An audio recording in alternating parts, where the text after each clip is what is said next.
श्रीमद कुंज विहारे नमः। श्री स्वामी हरिदास विजय तीर्थराम। जब हम लोग केवल संसार के अनुकूल भोग पदार्थों की प्राप्ति में ही भगत कृपा मानते हैं, तब हम बड़ी भारी भूल करते हैं।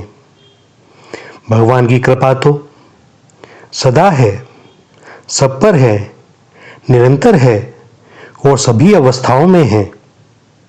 किंतु जो अनुकूल भोग पदार्थ हैं, जिनमें हमारी बुद्धि अनुकूल रहती है, ये सब तो हमको माया के मोह के बंधन में बांधने वाले होते हैं।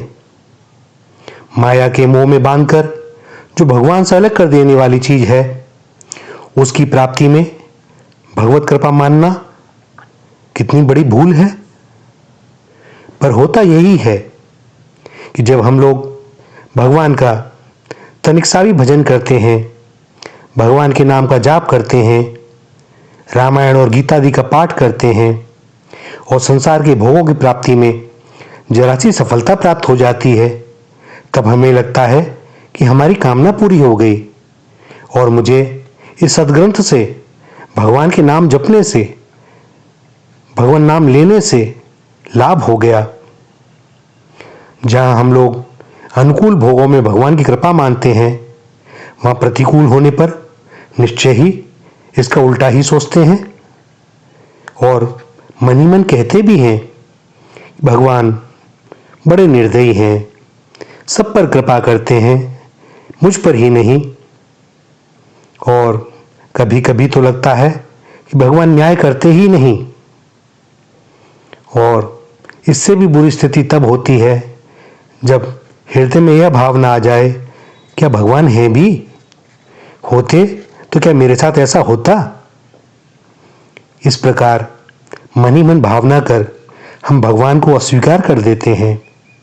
इसलिए किसी विशेष परिस्थिति में भगवत कृपा है, यह मानना ही हमारी बहुत बड़ी भूल है।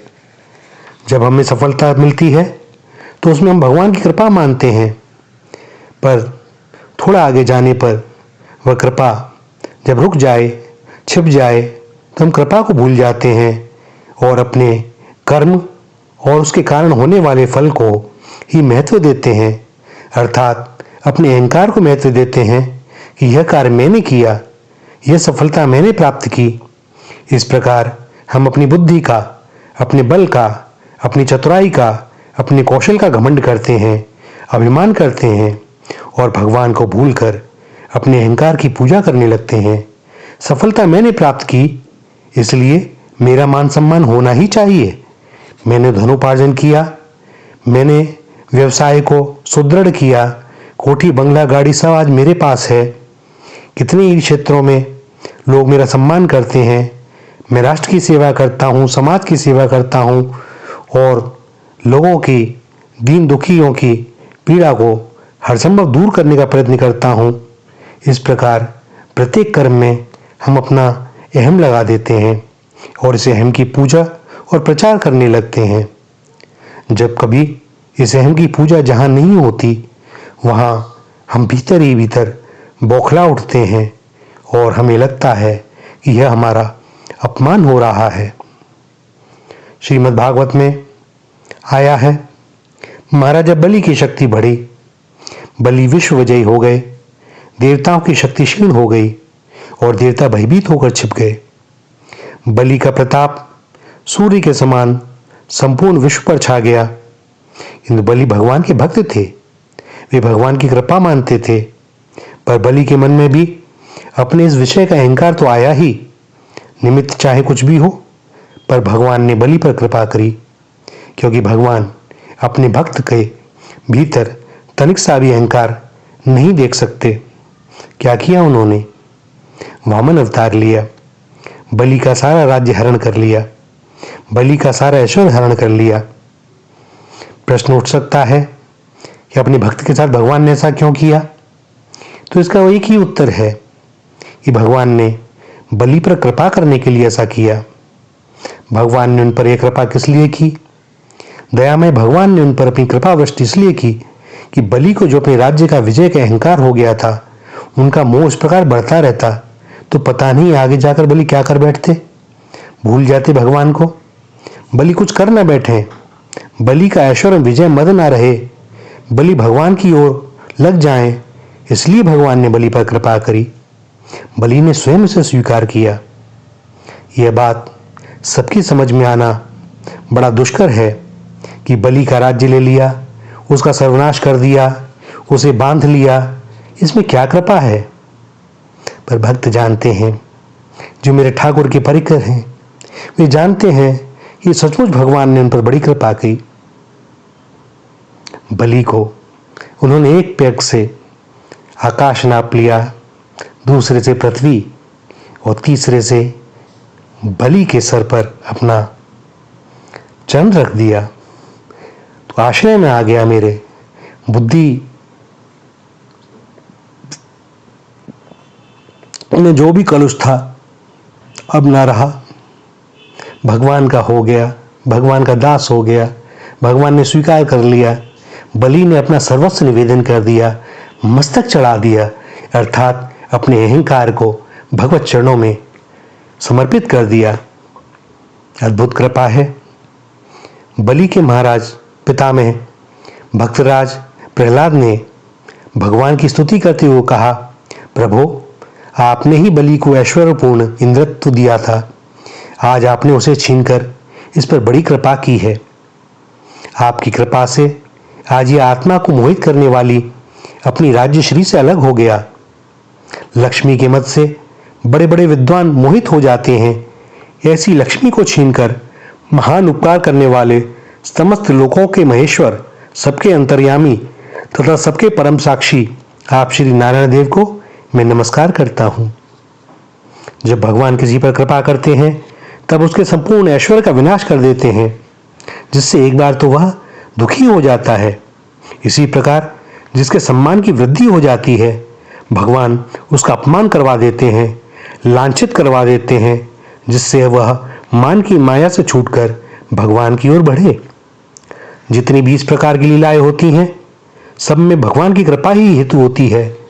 जो बढ़ रहा है वह भगवान को मानेगा ही क्यों?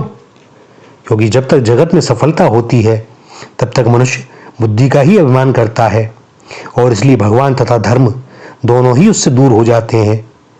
वह मोहवश अपने लिए असंभव और अकर्तव्य कुछ भी नहीं मानता।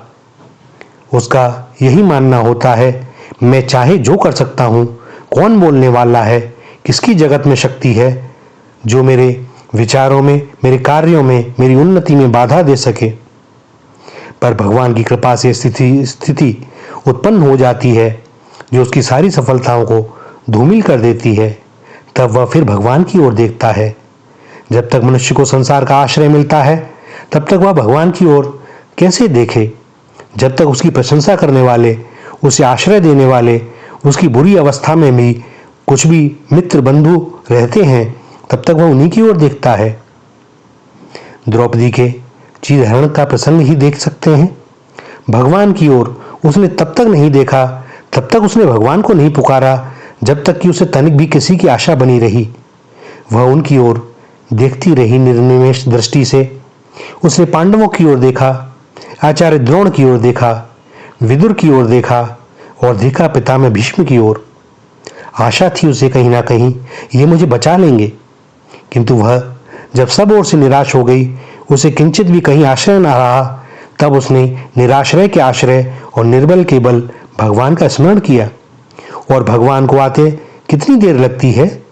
वे तो कहीं भी प्रकट हो जाते हैं, क्योंकि वे सब स्थानों पर हैं ही। जहां अनन्य भाव से करुण आह्वान हुआ कि भक्त वत्सल प्रभु दौड़ पड़े। सारे जगत के अपनत्व, बंधुत्व आदि के प्रति मनुष्य की ममता जब नहीं छूटती, तब भगवान कृपा करके ऐसी स्थिति उत्पन्न कर देते हैं जिससे उसे मुक्ति मिल जाए। उस ममता के बंधन से छूटने के लिए वह विवश हो जाए, और जब वह उस ममता से, आसक्ति से छूटता है, तब उसकी आंख खुलती है और वह सोचता है कि अहो, मैं कितना धोखा खा रहा था। मुझे मेरा मेरा कहने वाले सब पराई ही रहे, सब समय धोखा दे ही देने वाले रहे। संसार का यह नियम है कि सांसारिक लोग सफलता के साथ चलते हैं और असफलता की गंध आते ही सब धीरे धीरे सरक जाते हैं और फिर खोजे भी नहीं मिलते। सुख के समय जो प्रगाढ़ मैत्री का प्रदर्शन करते हैं, दुख के समय कोई प्रेम नहीं दिखाता, उस समय केवल भगवान ही दिखते हैं और वे बड़े ही मधुर शब्दों में कहते भी हैं कि भैया निराश मत हो, आजा मेरे पास। सच बात तो यह है कि अपने परम सुखद अंक में लेने के लिए ही वैसा करते हैं, अपनाने के लिए ही वे उसे जगत से निराश करते हैं। फिर भी हम भूल करते हैं। धर्म में, मान में, कीर्ति में, जगत की प्रत्येक सफलता में भगवान की कृपा का ही अनुभव करें, यह अत्युत्तम है। किंतु दीनता, दुख, अभाव, अकीर्ति और असम्मान की स्थिति में भी हमें उनकी मधुरमय, मंगलमय कृपा का विशेष अनुभव करना ही चाहिए। भगवान की दी हुई विपत्ति हमारे लिए परम मंगलमयी है, जिसने हमें भगवान में लगा रखा है। अन्यथा हम कहाँ लगें, कैसे लगें?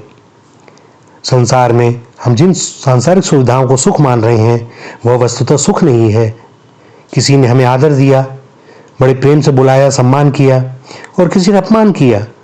ये दोनों शब्द ही हैं भैया, इससे कुछ भी हमारा बनता बिगड़ता नहीं है। किसी ने हमें फूल माला पहना दी, चरण स्पर्श कर लिए, हमारी प्रशंसा में 5 बातें कह दी, और दूसरे किसी ने हमारा अपमान कर दिया, मानो गालियां ही दे दी। यद्यपि जो गाली दे रहा है वो अपनी ही हानि कर रहा है, पर यदि हमारे मन में अपने मान अपमान की भावना न हो तो हमारा कुछ भी नहीं बिगड़ता। किंतु हम लोगों ने एक कल्पना कर रखी है कि हम सम्माननीय हैं, और इसने गाली देकर समाज में हमारी अप्रतिष्ठता कर दी है। हम नीचे गिर गए हैं। हमें बड़ा भारी डर लगा रहता है। निंदा होने लगती है तो हम कांप जाते हैं, पर भगवान जानते हैं कि निंदा से ही इसके गर्व का ज्वर उतर सकेगा, तो वे चतुर चिकित्सक के द्वारा कड़वी दवा दिए जाने की भांति हमारी निंदा करा देते हैं। निंदा, अपमान, अकीर्ति, तिरस्कार, अप्रतिष्ठा तथा लांछन आदि अवसरों पर यदि हम भगवान की कृपा मान लें तो वास्तव में वह कृपा तो है ही, पर हमें तो यह अवकाश भी नहीं कि हम इस पर विचार भी कर सकें।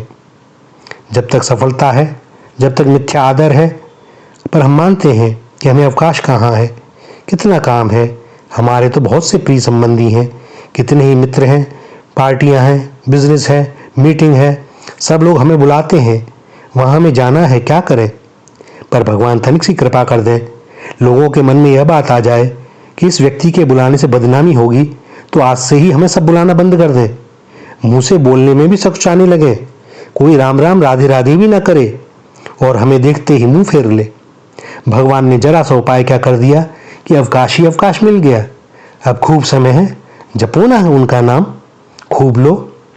किंतु हम तो किसी कभी धनी वानी व्यक्ति के साथ बैठ जाएं और या कृपा कर वो हमें अपने पास बैठा ले थोड़ी देर के लिए सही, तो हमें बड़ी प्रसन्नता होती है, यश जो बढ़ता है कि हम ऐसे के साथ बैठे थे, उन्होंने हमें बैठाया, कितना सत्कार किया। अरे भैया, और कभी वो घर आ जाए तो कहना ही क्या कि हम बड़े भाग्यवान हैं। भैया यह और कुछ नहीं, मान बड़ाई पाने का ही रोग है। मान पाना, बड़ाई पाना, यश पाना, धन पाना और सुख सुविधाओं में लगे रहना, कुछ भी जहाँ पाने की इच्छा है और जहाँ यह पूरी होती है वह हम सब चाहते हैं, वह हम सब जाते हैं, पर जहाँ यह पाने की इच्छा पूरी ना हो, कुछ देना पड़े, कुछ त्याग करना पड़े, चाहे मान का ही त्याग करना पड़े, कुछ बदनामी मिले, वहाँ से आदमी हट जाता है। वह कहता है कि यहाँ मेरा क्या काम। फिर जगत वाले सब अलग हो जाएंगे जब उनको हमसे पाने की कोई आशा न रहेगी। अपने घर के प्राणप्रिय व्यक्तियों के मन में भी, जिनके लिए हम लोग प्राण देते रहते हैं, ऐसी बात आ जाती है। मानो कोई पिता कमाता था, उनसे कुछ मिलता था, तब बड़े पूज्य थे, पर जब कुछ भी उनसे मिलने की आशा न रही, अब उनकी सेवा शुश्रूषा करनी पड़ती है, तब पुत्र भी सोचने लगता है अब तो ये वृद्ध हो गए, बड़ा कष्ट है इन्हें। दूसरे शब्दों में कहा जाए तो भावना यही कि अब बहुत हो गया, बहुत रह लिए, अब ऐसी स्थिति में रहकर क्या करेंगे संसार में, चले ही जाएं तो अच्छा। जाने दें अपने परिवार को।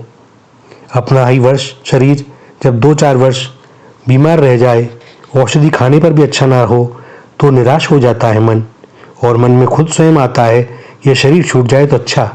साथ रहने वाले मित्र सब तरह की बातें कहने लगते हैं, घर नरक हो गया, रहना तो यही है, क्या किया जाए, बड़ा दुख है। वे लोग उसके साथ रहने में सुख नहीं मानते, कोई मित्रता नहीं रहती, सारी मित्रता कपूर की भांति उड़ जाती है, सारा प्रेम और सारी आत्मीयता हवा हो जाती है। ऐसे अवसर भगवान मनुष्य को चेताने के लिए ही देते हैं। भगवान क्या करते हैं, मनुष्य जिसे जिसे सुख की सामग्री मानता है उसे मिटा डालते हैं, सुख की सारी सामग्रियों को तहस नहस कर देते हैं। और जहां सुख की सामग्री मिटी कि सारा झंझट मिटा। जहां तक चील की चोंच में मांस का टुकड़ा है वहीं तक कोए चील के पीछे पीछे उड़ते रहते हैं। जहां मांस का टुकड़ा गिरा नहीं कि वे उससे दूर भागे। जगत की वस्तुएं भैया इस मांस के टुकड़े की तरह ही हैं और हम सारे मनुष्य कोए की तरह ही हैं।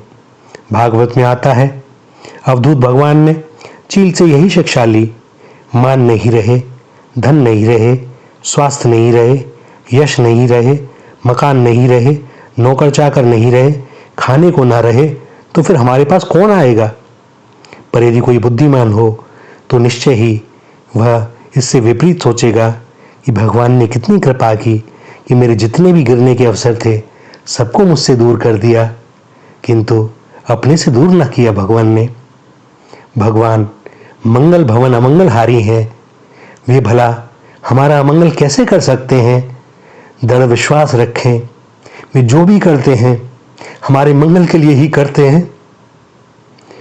अनुकूलता में संभवतः भगवत कृपा ना हो, किंतु प्रतिकूलता में मेरी बात का विश्वास रखें, महान भगवत कृपा है। वह कृपा हमें बचाने के लिए ही आती है।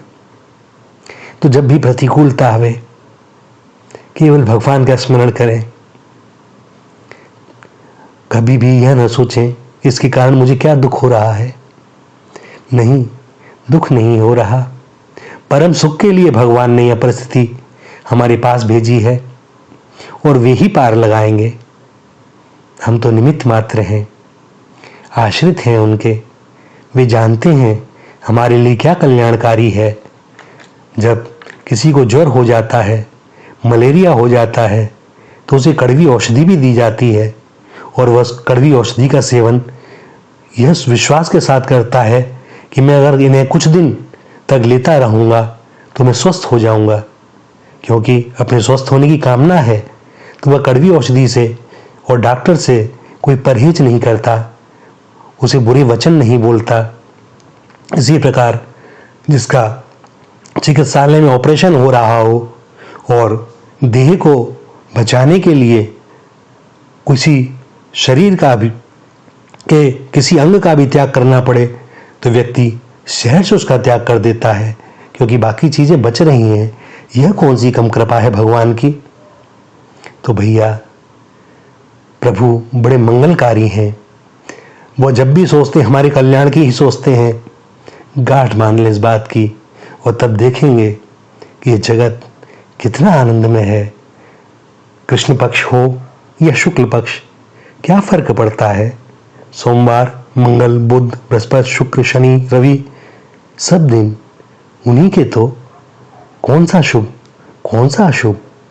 जब सब उन्हीं का है तो अशुभ कैसे हो सकता है। कौन सा मुहूर्त अशुभ हो सकता है। यह दृढ़ विश्वास हो जाए और अपने आप को हम समर्पित कर दें तो बस हमसे बड़ा सौभाग्यशाली कौन। इस देह का जन्म लेना सार्थक हो जाए। और क्या कहें। श्री राधा श्री राधा श्री राधा।